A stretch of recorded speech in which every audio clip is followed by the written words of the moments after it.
नमस्कार दोस्तों, मैं सुशील कुमार आपका हार्दिक स्वागत करता हूं direct power exam dose YouTube channel में। और जैसा कि बाल विकास की अवस्थाएं चल रहा है तो उसमें ये तीसरा टॉपिक है किशोरावस्था। तो चलिए आइए किशोरावस्था के बारे में जानते हैं। 12 से लेकर 18 वर्ष तक की अवस्था को किशोरावस्था कहा जाता है। इसका काल जो होता है। और किशोरावस्था शब्द आया कहाँ से? तो ये अंग्रेजी वर्ड एडोलसेंस की हिंदी रूपांतरण है। एडोलसेंस का हिंदी रूपांतरण क्या है? किशोरावस्था। एडोलसेंस जो है एडोलसियर से आया है, जो लैटिन भाषा का वर्ड है। और इसका एडोलसियर का अर्थ है परिपक्वता की ओर बढ़ना, टू ग्रो टू मैच्योरिटी। इसके विषय में कुछ विद्वान जो शिक्षाविद हैं उन्होंने जो है डेफिनेशन दी हैं। जैसे स्टेने हॉल, इन्होंने बहुत अच्छी डेफिनेशन दी है। किशोरावस्था को तनाव एवं तूफान की अवस्था माना है। किसने? स्टेने हॉल ने। स्टेने हॉल ने ये बुक है एडोलसेंस नामक, इसी पे किशोरावस्था पे बुक लिखी है इन्होंने। नेक्स्ट है कुल्हन के अनुसार। कुल्हन ने जो किशोरावस्था को बाल्यावस्था तथा प्रौढ़ावस्था के मध्य अत्यंत परिवर्तन का संक्रमण काल माना है। नेक्स्ट है रॉस के अनुसार किशोरावस्था शैशवावस्था की पुनरावृत्ति है। तो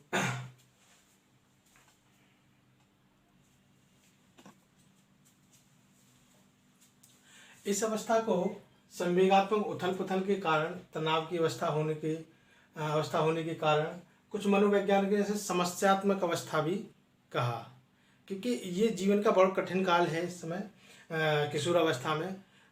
तो इस काल को जीवन का सबसे कठिन काल भी कहा गया है। यह जन्म के बाद मानव विकास की तृतीय अवस्था है। स्टेने हॉल के अनुसार सबसे ज़्यादा जो व्याख्या की है वो स्टेने हॉल ने की है, और इम्पोर्टेंट भी है ये सबसे ज़्यादा। निश्चित आपको टेट में, सुपर टेट में मिल जाएगी आपको ये। साइकोलॉजी संबंधित जितने भी टेस्ट हैं लगभग उसमें मिलती ही है ये डेफिनेशन। नेक्स्ट है क्रो एंड क्रो के अनुसार किशोर ही वर्तमान की शक्ति और भावी आशा को प्रस्तुत करता है। स्टोने हॉल कहता है कि किशोरावस्था को संघर्ष, तनाव, तूफान व विरोध की अवस्था है। दरअसल बात क्या है, इसे विरोध और तनाव क्यों कहते हैं? इस समय पर किशोरावस्था में टीचर्स जितने भी हैं, माता पिता हैं या बड़े अभिभावक हैं, वो बात बात पर डांटते हैं बच्चों को या टोकते हैं, आप ये मत करो, ऐसे करो, ये न करो। इस वजह से इसे बड़ा कठिन है बच्चे के लिए जो है समझना, और व्यक्ति हम लोगों के लिए भी कठिन बहुत ज़्यादा है। ठीक है, तो इसीलिए इसे समस्यात्मक ये कहा गया। समस्यात्मक यही है, बात बात पर उनको डांटना, तो समस्या उत्पन्न हो जाएगी। बच्चा ये नहीं समझ पाएगा मुझे क्या करना है, क्या नहीं करना है इस चीज़ के लिए। तो इस अवस्था में बच्चों को बार बार न डांटा जाए। तो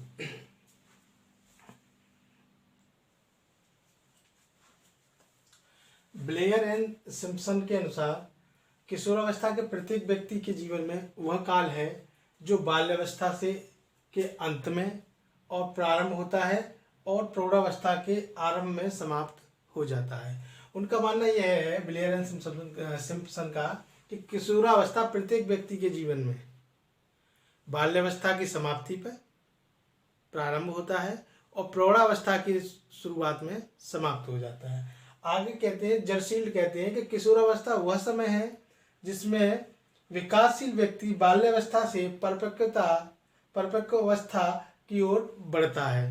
बिल्कुल सही बात है। बीजी व हंट ने कहा, इनकी इंपोर्टेंट है ये परिभाषा, ध्यान रखना बीजी और हंट की, कई बार पूछी गई है, कि किशोरावस्था के संबंध में सर्वोत्तम रूप से एक शब्द में व्यक्त किया है, और वो क्या है? परिवर्तन। परिवर्तन कैसा परिवर्तन? शारीरिक परिवर्तन, सामाजिक परिवर्तन और मनोवैज्ञानिक परिवर्तन। तो ये इन विद्वानों की परिभाषाएं किशोरावस्था के संदर्भ में जो बहुत ही इंपॉर्टेंट हैं, जो आती हैं, और आगे इसके विषय में और बताते हैं।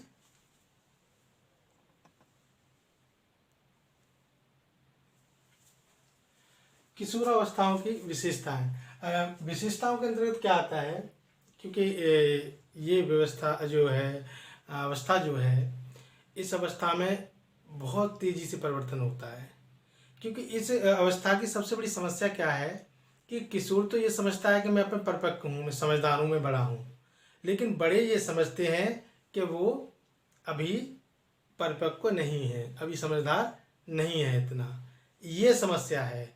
इसी कारण क्या होता है, विद्रोह हो जाता है कभी कभी। तो चलिए यही समझते हैं कि शारीरिक विकास, इस अवस्था में किशोर जो है पुरुषत्व को प्राप्त करते हैं, बालक बालिकाएं स्त्रीत्व को प्राप्त करती हैं।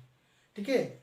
नेक्स्ट है मानसिक विकास। मानसिक विकास के अंतर्गत जो है उनका तर्क शक्ति, चिंतन शक्ति और निर्णय लेने की क्षमता, इस चीज़ का जो है विकास हो जाता है अधिक में। कल्पना शक्ति का विकास होता है, स्मृति का, दिवा स्वप्न का, इन चीज़ों का जो है इस अवस्था में विकास होता है। मानसिक शक्ति के मानसिक विकास के अंतर्गत जो है स्थिरता एवं समायोजन का अभाव। मैंने आपको बताया कि स्थिरता और समायोजन का मतलब क्या है कि जो चीज़ें जहाँ बच्चे को पसंद आ जाती है वहाँ समायोजन कर लेता है। चंचलता रहता है, एक चीज़ पर टिका नहीं रहता है। आज ये चीज़ पसंद आ गई, आज इससे अरे आज उस फिल्म में ने ये दिखाया था तो वो चीज़ें करने लगा, कल कहीं और कुछ देखा है तो उसको। मन में स्थिरता नहीं, यानी शैशवावस्था जैसी कंडीशन आ जाती है इस अवस्था में ही, जिस वजह से वो अपने बीच किशोर एवं किशोरियाँ क्या करते हैं, विचलित हो जाते हैं। ठीक है। तो स्थिरता एवं समायोजन, इसी वजह से वो समायोजन भी नहीं कर पाते। जब अगर मान लीजिए कोई चीज़ आज देख के 8 दिन तक सवार रहा भूत, और उसके बाद क्या होता है, वो चेंजिंग हो गया। आज साइना नेहवाल देख ली तो याद आ गई, कल सचिन तेंदुलकर देख लिए तो क्रिकेट खेलने का शौक चढ़ गया। इसी तरीके से लाइफ में तो स्थिरता एवं समायोजन का अभाव रहता है। घनिष्ठ मित्रता, यानी बालक अपने ग्रुप को ज़्यादा देता है। क्या बालक बालकों के लिए मित्रता, अरे भाई मैं तेरे लिए जान दे दूंगा, अरे भाई नहीं उसने कहा है तो मुझे ये काम करना ही है, मेरे मित्र ने कहा है। इसी तरह से किशोरियाँ हैं, वो भी यही कंडीशन है, अरे मेरी सहेली ने कहा है। क्यों, वहाँ इन चीज़ों के लिए समझने लगते हैं। नेक्स्ट है समाज सेवा की भावना। देखिए परोपकार की भावना भी यहाँ आ जाती है, समाज सेवा की। आपने देखा होगा विद्यालय में जब कोई प्रोग्राम होता है तो उस समय क्या होता है, कुछ छात्र ऐसे होते हैं जो बढ़ चढ़ के हिस्सा लेते हैं उसमें। अरे भाई ये व्यवस्था करना है, या झंडा लगाना है, या टेबल लगानी है, या मेज लगानी है, कुछ कुछ बिल्कुल न्यूट्रल रहते हैं, कोई दिक्कत ही नहीं है। तो उस जगह क्या होता है, ये समाज सेवा की भावना। ऐसे ही लड़कियां डेकोरेट कर रहे हैं सब, कभी किसी को सजाना है, किसी को कपड़े पहनाने हैं, तो ये सारी चीज़ें उनके अंतर्गत आ जाती हैं समाज सेवा। अब आगे है ईश्वर तथा धर्म में विश्वास। एक स्टेज पे आके यहाँ वो समझने लगता है, बच्चों में आ जाती है कि ईश्वर है, ईश्वर बता रहे हैं। वो जो पुरातन मान्यता है उनको जो है क्या करते, अपनाना शुरू कर देते हैं, उन मान्यताओं को मानने लगते हैं, ईश्वर में आस्था रखने लगते हैं। ठीक है। वीर पूजा की भावना। वीर पूजा की भावना ये है, अरे ये काम कर दिया, मान आपने देखा होगा वीर पूजा के अंतर्गत जो है बहुत सारी कविताएं होती हैं। देखा होगा महाराणा प्रताप वाली कविता है, कर्ण की है। ये वीर पूजा जैसी कुछ कहानी देखी है, मूवी देखी, बॉर्डर मूवी देख ली, LOC कारगिल देख ली, बहुत सारी चीज़ें ऐसी हैं जिनसे बच्चा प्रेरित होता है और कुछ भी कर गुजरने को तैयार रहता है। नेक्स्ट है स्वाभिमान की भावना।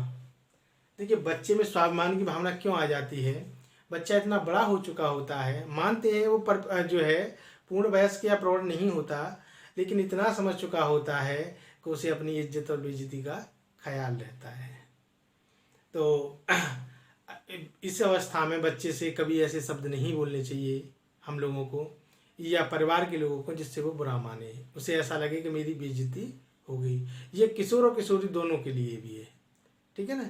तो ये स्वाभिमान की भावना उनके अंदर। अपराध प्रवृत्ति की भावना, जो कुछ बच्चे ऐसे होते हैं, आपने देखा होगा मूवियों में, नाटकों में, सिगरेट देख ली, अरे वो हीरो सिगरेट पी रहा था, उसका स्टाइल था, वो मुंबई चला गया और बन गया कौन, बहुत बड़ा पैसे वाला। मतलब उसके पीछे क्या है वो नहीं समझता इस चीज़ के लिए। हो सकता है कि इसका गलत नेगेटिव प्रभाव ले जाए। तो यही जो एज होती है किशोरावस्था, ये बाल अपराध की प्रवृत्ति की सबसे बड़ी अवस्था है। यहीं से बच्चा जो डगमगा जाता है, या तो वो अच्छा इंसान बन जाता है, या न्यूटन रहता है, या बुरा बन जाता है। व्यवसाय के प्रति चिंता, बच्चा करने लगता है कि मुझे डॉक्टर बनना है, इंजीनियर बनना है, या चित्रकार बनना है, या डांसर बनना है, अपने व्यवसाय के प्रति चिंता जाहिर करता है। तो ये एक समस्या है।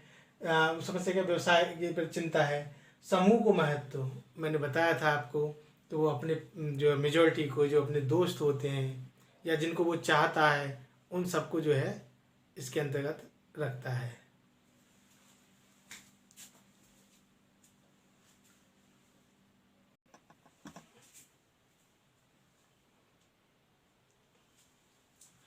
किशोरावस्था के कुछ उपनाम हैं, जैसे शैशवावस्था के, बाल्यावस्था के थे, वैसे ही किशोरावस्था के कुछ नाम हैं, उपनाम हैं। जैसे जीवन का बसंत काल, इसमें कोई टेंशन नहीं होता है बच्चे को, ज़्यादा टेंशन किस चीज़ में नहीं लेता है वो जो बसंत काल, इसलिए क्योंकि हर क्षेत्र में उसका परिवर्तन होता है और बच्चा जब जो चाहे जिस चीज़ को अपना सकता है। वो चाहे तो इंजीनियर, डॉक्टर और चाहे कुछ बन सकता है, चाहे तो अपराधी और वो भी बन सकता है अगर भटक गया तो। वो जो चाहे कर सकता है, इसीलिए जैसे जीवन का बसंत काल भी कहा गया है। सुनहरी अवस्था, गोल्डन एज है भाई, माँ बाप सब कुछ पैसा देते हैं, ज़्यादा इतना कुछ जिम्मेदारी नहीं होती, तो सुनहरी काल। परिवर्तन का काल, चेंजेस बहुत ज़्यादा होते हैं, इसलिए कुछ लोगों ने परिवर्तन का काल कहा।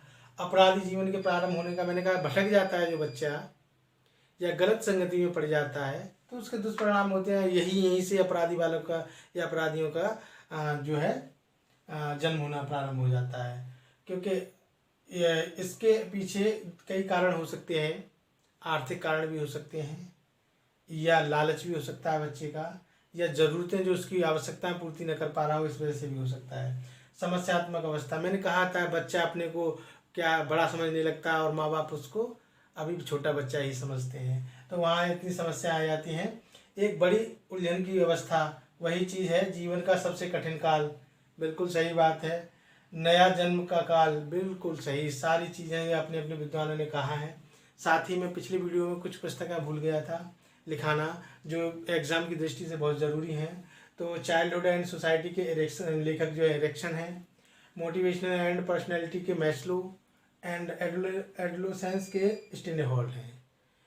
इसी के साथ बहुत सारा कुछ मैंने कवर करने का प्रयास किया है इसमें, और तब भी कुछ चीज़ें छूट जाती हैं, लेकिन निश्चित ही इसके बाद जो है मैं आपके लिए क्वेश्चंस वीडियो लाऊंगा। आप देखेंगे निश्चित जो मैंने कराया है इन वीडियो में, तीनों अवस्थाओं में, वो उनमें होगा। और ये मैंने ऐसे ही नहीं करा दिया, इसमें राजस्थान, एमपी, सीटेट, मध्य प्रदेश, हरियाणा, उत्तराखंड हैं, इन सभी की स्टेटों के मिला के जो संभावित चीज़ें हैं वो सब कुछ मैं पढ़ा रहा हूँ आप लोगों को। तो आप सोचिए कि इन टॉपिकों से फिर अलग हट के क्या आएगा। ठीक है, तो आप लोग विशेष उसको देखिए, इनको वीडियो को भी देखिए, एक बार कुछ समझ ना आए दोबारा देखिए। हो सकता है मेरी स्पीड थोड़ा ज़्यादा हो, तेज़ हो, मैं कोशिश करूँगा कि थोड़ा स्लो करूँ। और वीडियो पसंद आए तो लाइक करें एंड सब्सक्राइब करें। धन्यवाद।